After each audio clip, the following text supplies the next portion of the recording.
मित्रों नमः शिवाय। मैं ज्योतिष दैवज्ञ पंडित देवेंद्र द्विवेदी, शहडोल मध्य प्रदेश से।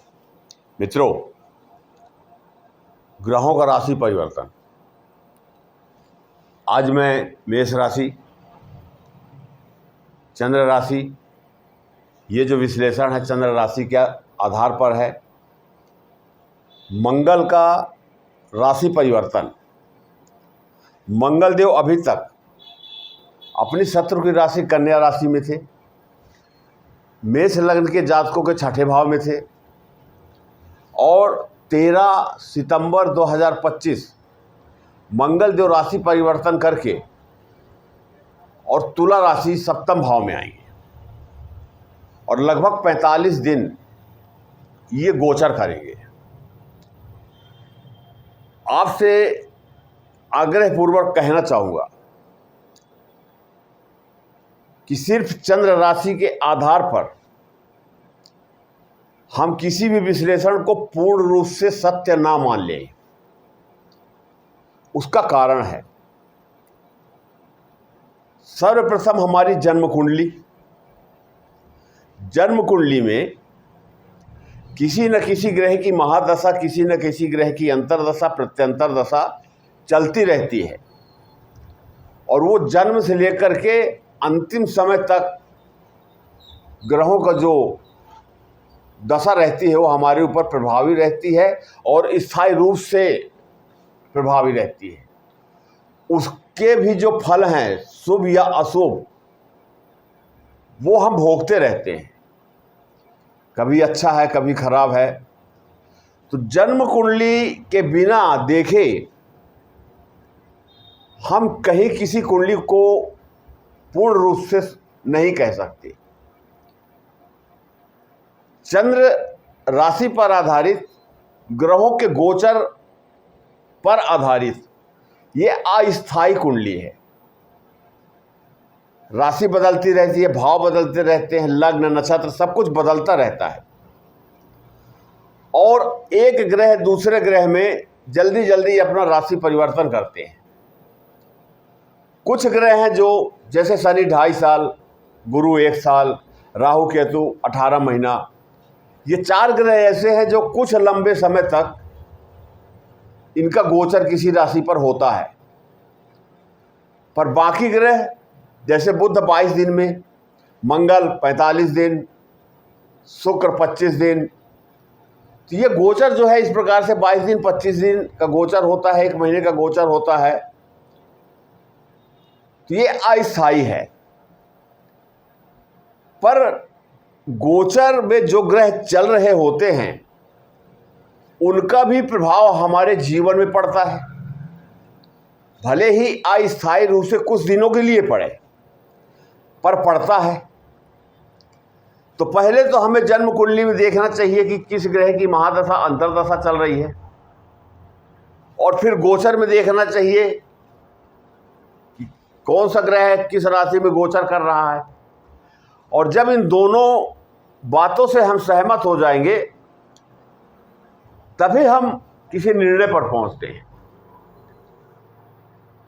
मंगल 13 तारीख को ग्रह गोचर करते हुए राशि परिवर्तन कर रहे हैं, कन्या राशि से तुला राशि में जा रहे हैं, मेष राशि के जातकों के सप्तम भाव में जा रहे हैं। अब मंगल देव का जो प्रभाव है मेष राशि के जातकों के लिए, मेष राशि के जातकों के जीवन में मंगल का जो प्रभाव 45 दिन, वो कैसा होगा, इसका विश्लेषण हम करने जा रहे हैं। मेष राशि के स्वामी मंगल देव स्वयं है। मंगल देव सप्तम भाव में है। सप्तम भाव का गोचर मंगल देव का ठीक नहीं माना जाता है, और वो भी शत्रु की राशि में है, तुला राशि में है। कुछ न कुछ तो प्रभाव होगा। सप्तम भाव जो होता है दांपत्य जीवन का भाव होता है, पार्टनरशिप का भाव होता है, बहुत ही विशेष भाव है, व्यापार का भाव होता है। मंगल जो है अग्नि तत्व ग्रह है, और शुक्र की राशि में, तुला राशि में गोचर कर रहे हैं 45 दिन के लिए। परिवार में थोड़ा सा खींचतान चल सकती है, थोड़े से विवाद हो सकते हैं, और वहीं पर जो व्यापारी वर्ग है उनको लाभ होगा। खास करके होटल से व्यवसायी जो हैं, जो अग्नि से रिलेटेड कार्य करते हैं, उनके लिए अच्छा होगा। फिर आपकी जन्म कुंडली में कौन से ग्रह की महादशा चल रही है, उसका भी प्रभाव होगा। कभी आपने नहीं सुना होगा कि जो ग्रह गोचर में चल रहे हैं उनका रत्न धारण किया जाए, उनका मंत्र जाप किया जाए। क्योंकि इसलिए कि इतना कम समय रहता है कि कोई भी उपाय, कोई भी मंत्र जाप करते करते वो समय ही व्यतीत हो जाता है। हमेशा जन्म कुंडली के आधार पर ही रत्न धारण किए जाते हैं, रुद्राक्ष धारण किए जाते हैं, ग्रहों के शांति के उपाय किए जाते हैं, पूजा पाठ किए जाते हैं, मंत्र जाप किए जाते हैं, आदि आदि जो कुछ भी है हम लग्न कुंडली के आधार पर ही बात करते हैं। अब यहां पर मंगल सप्तम भाव में, अब इनकी 3 दृष्टियां हैं, चौथी, 7वीं और 8वीं 3 दृष्टियां हैं। और मंगल की दृष्टि जहां पड़ेगी उस भाव को भी प्रभावित करेंगे। मंगल की जो अपनी राशि है मेष राशि और वृश्चिक राशि, उस भाव को भी प्रभावित करेंगे। और जहां बैठे हैं, जहां पर जिस राशि पर गोचर कर रहे हैं, उस भाव को भी प्रभावित करेंगे। तो मंगल देव की चौथी दृष्टि, पहली दृष्टि जो है, प्रथम दृष्टि 1 2 3 4, ये 10 लिखा हुआ है, ये 10म भाव भी है, ये मकर राशि है। अब एक दृष्टि से सोचेंगे तो मकर राशि के स्वामी शनि देव और मंगल देव एक दूसरे के घोर शत्रु हैं। पर मंगल देव की ये मकर राशि जो है उच्च की राशि है और केंद्र का भाव है, 10म भाव है। तो जब यहां पर मंगल देव की चौथी दृष्टि पड़ रही है मकर राशि के ऊपर, अपनी ही उच्च की राशि पर, तो ये भाव तो अति सुंदर हो गया, अति बली हो गया। यहां पर मंगल देव का विशेष प्रभाव देखने को मिलेगा। सबसे पहले ये जो भाव है, ये हमारे मान सम्मान, प्रतिष्ठा का भाव है, स्टेटस, लोकल स्टेटस, सामाजिक प्रतिष्ठा, उसका भाव है।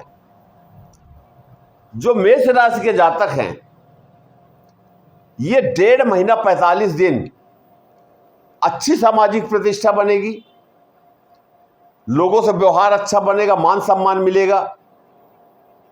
जो लोग उच्च पद में हैं,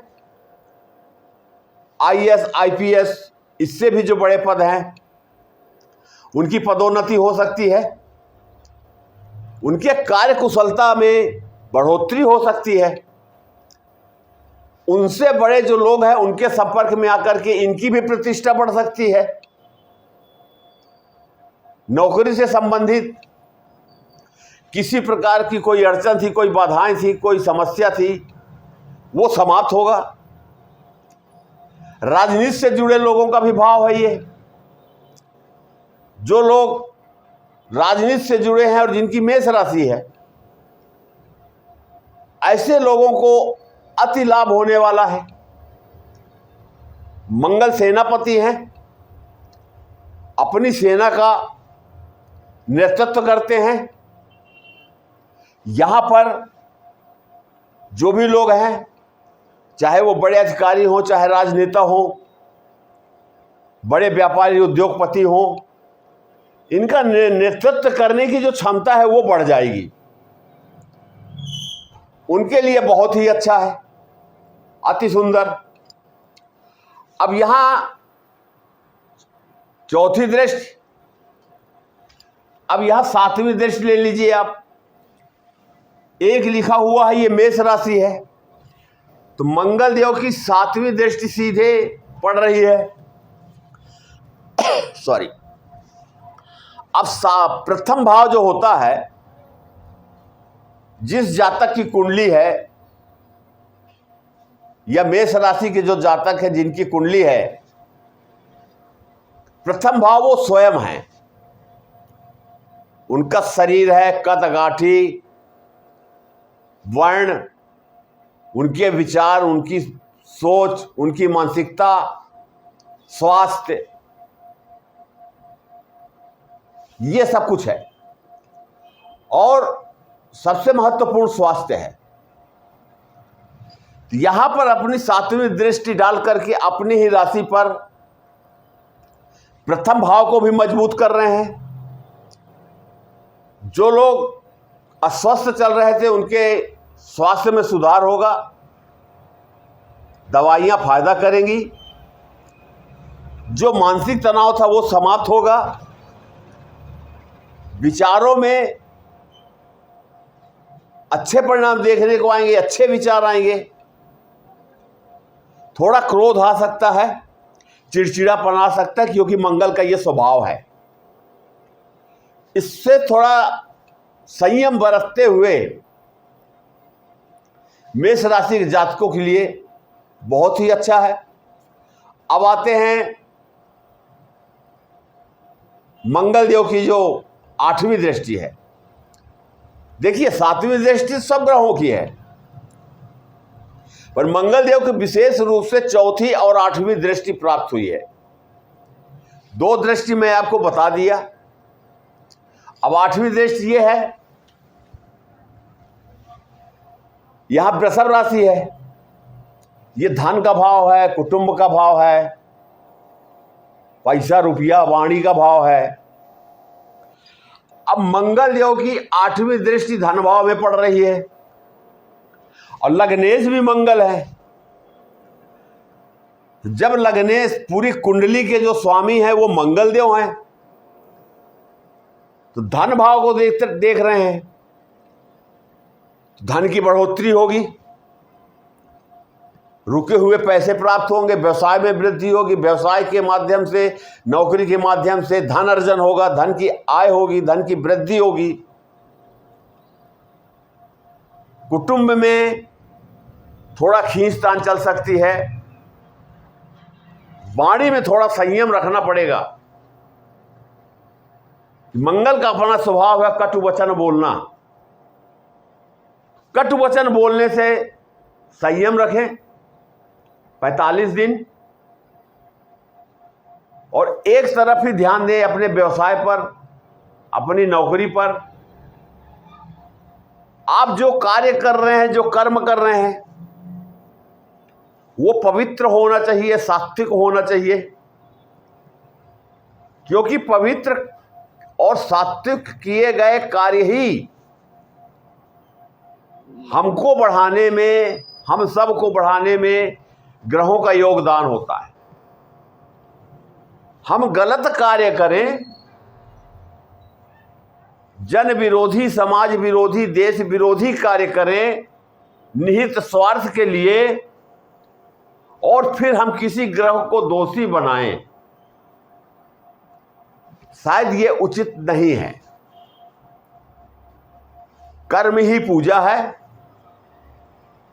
आपको कर्म चौथे सप्तम भाव में भी करना है, दसम भाव में करना है, लग्न में भी करना है, और धन भाव में भी करना है। हर भाव में आपको कर्म करना है। किसी ज्योतिषी के कह देने से कि धन आगमन होगा, धन प्राप्ति होगी, चकाचक हो जाएगा, लॉटरी खुल जाएगी, ऐसा नहीं होता है। कर्म करना पड़ता है। आप जो भी कार्य करते हैं उसको करना पड़ेगा, और जब कार्य करते हैं तो उसमें ईश्वर को साथ ले करके चलिए। आप जिस भी देवी देवता को मानते हैं, पूजते हैं, उनका ध्यान कीजिए कि प्रभु आपने ये कार्य मुझे सौंपा है, मैं इसमें ईमानदारी से ये कार्य कर रहा हूं। उसी प्रभु की कृपा से आप उन्नति कर जाएंगे, आगे बढ़ जाएंगे, चाहे वो कोई भी क्षेत्र हो, आर्थिक, मानसिक, सामाजिक, व्यवसायिक, राजनीतिक, जिस भी क्षेत्र में हैं आप, उन्नति निश्चित रूप से होगी। अब जिनकी मंगल की महादशा चल रही है, जो मेष राशि के जातक हैं, तो मेष राशि के ऊपर तो शनि देव का प्रथम चरण चालू है। 29 मार्च 2025 के बाद प्रथम चरण चल रहा है। तो शनि देव तो अपना असर दिखाएंगे, क्योंकि मंगल और शनि दोनों शत्रु हैं। और मेष राशि में प्रथम चढ़ने का अर्थ यह हुआ कि मेष राशि के जातकों को कई प्रकार की समस्याएं आ सकती हैं। सबसे पहले तो आर्थिक समस्या आएगी, क्योंकि अगर व्यक्ति के पास धन है तो बहुत सी समस्याएं अपने आप सॉल्व हो जाती हैं, और धन नहीं है तो अनेक समस्याएं खड़ी रहती हैं। एक समस्या खत्म नहीं होती, दूसरी आ जाती है। तो प्रथम चरण तो शनिदेव का यहां चला ही रहा है। ऊपर से जन्म कुंडली में हो सकता है शनि की महादशा चलती हो, शनि की अंतरदशा चलती हो, यह भी हो सकता है। यह भी हो सकता है कि आपकी जन्म कुंडली में मंगल की महादशा चल रही हो, मंगल की अंतरदशा चल रही हो, ऐसा भी हो सकता है। तो यदि मंगल की महादशा अंतरदशा चल रही है मेष राशि के ऊपर, और गोचर में भी उनके इस भाव में भ्रमण कर रहे हैं मंगल देव, उनको अच्छा परिणाम मिलेगा। जो समय का ये उतार चढ़ाव है, ग्रह गोचर हमें या महादशा अंतरदशा एक संकेत हम प्राप्त करते हैं कि ये योग कारक ग्रह है कि मारक ग्रह है, ये हमें फल देगा नहीं देगा। हम उसकी डिग्री देखते हैं, अंश देखते हैं, बलाबल देखते हैं, शत्रु या मित्र राशि देखते हैं। उसके बाद हम कोई निर्णय ले पाते हैं। उसके अनुसार रत्न का धारण करना, रुद्राक्ष का धारण करना, मंत्रों का जाप करना, मंत्रों का अनुष्ठान कराना, जो भी उपाय होते हैं वो करना, ये सब हम करते हैं। पर फिर मैं कहूँगा, वर्क इज व्हाट सेव, कर्म ही पूजा है। कर्म करिए, कर्म के बिना कुछ नहीं होने वाला है। कितनी भी अच्छी कुंडली हो, बहुत अच्छे योग बने हों, मालव योग बना हो, रोचक योग बना हो, गजकेसरी योग बना, कितने भी अच्छे योग बने हों, यदि आप कर्म नहीं कर रहे हैं, कोई योग काम नहीं करेगा। और मेरा सीधे से एक सिद्धांत है, मैं भी कर्म कर रहा हूं, ज्योतिष के माध्यम से आप तक पहुंचने का प्रयास करता हूं, और ईश्वर इस बात के साक्षी हैं। मेरे मन में एक भाव रहती है, सर्वे भवन्तु सुखिनः सर्वे सन्तु निरामया। सभी लोगों का जीवन पूर्णता से भरा होना चाहिए। सुख वैभव श्री संपदा यश कीर्ति आयु स्वास्थ्य निरोगी काया, सब कुछ उनके जीवन में होना चाहिए। पहले हमारा कर्म है, और जब कर्म करते हैं तो धर्म से जुड़ते हैं, और धर्म जब आता है तो अर्थ से पैसा से जुड़ते हैं, और जब पैसा आ जाता है तो हम मोक्ष की प्राप्ति करते हैं।